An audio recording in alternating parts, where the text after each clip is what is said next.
So recently I started reading the book The Four Agreements. I'll leave a link to the PDF below because I just read it as a PDF. I didn't read it as an actual physical book. But anyways, the point of it is like it gives you these four agreements to live by, these four like values that you should always live by. And the first is to be impeccable with your word.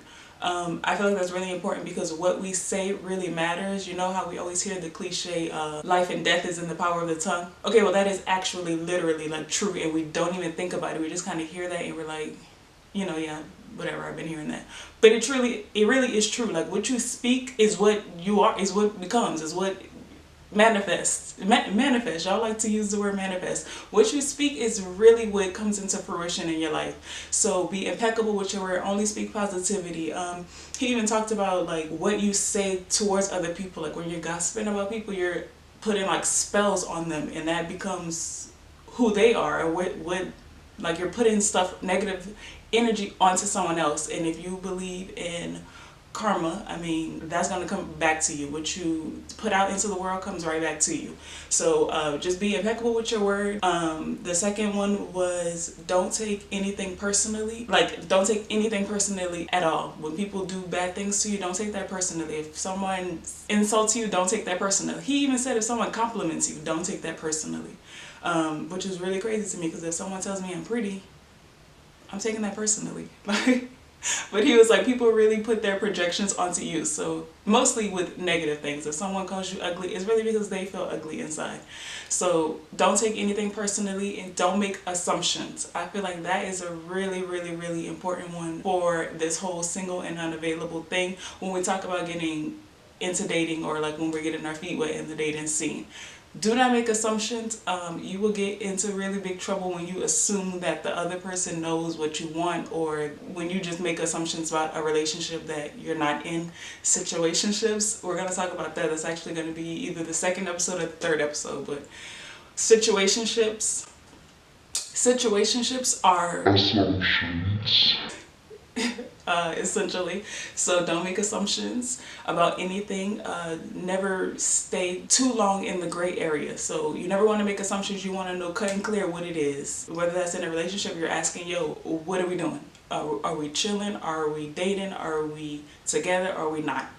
Get out of the gray zone. You do not want to stay there by making assumptions. And then the fourth one is just to always do your best. So I mean, that's the cliche too. We hear that all the time, like, do your best. But he meant it in any and everything you do, because how you do anything is how you do everything. Like, right? Isn't that a saying? And that is true as well. Like, I'm starting to really, like, think about how I do everything. Like, when I'm at work and I'm, like, bored on my phone, or I'm folding, like, the fabrics and stuff, I'm really thinking about how I'm doing this stuff. Am I doing it lazily, or am I actually putting in effort and, like, doing my best at literally everything that I try to do? Because it really does. How you do any one thing is how you're going to do everything in your life.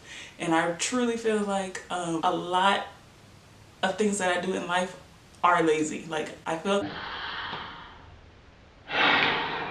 that's a whole nother thing, and that's like part of the self-discovery, is getting to know myself and finding out this about me.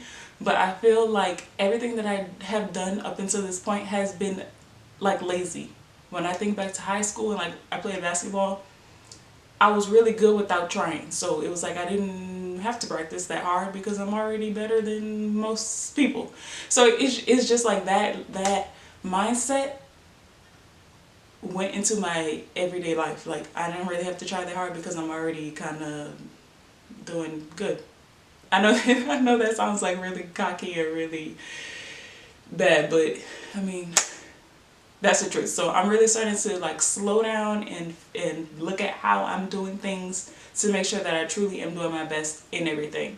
So that's a really good book. I suggest that you guys read it. Just take a minute and really think about your life and like assess the things that you're doing, assess your core values and what you truly believe in, because all those things come together and they really make you who you are. And at the end of the okay, let me slow down. At the end of the day, you want to be the best version of yourself. What you want in a partner all the whole list that you have, what you want in a partner, you have to also be that in return. You can't ask for someone who's loyal and patient and kind, and you're not that. Like, what you ask for, you gotta be back. You gotta be that.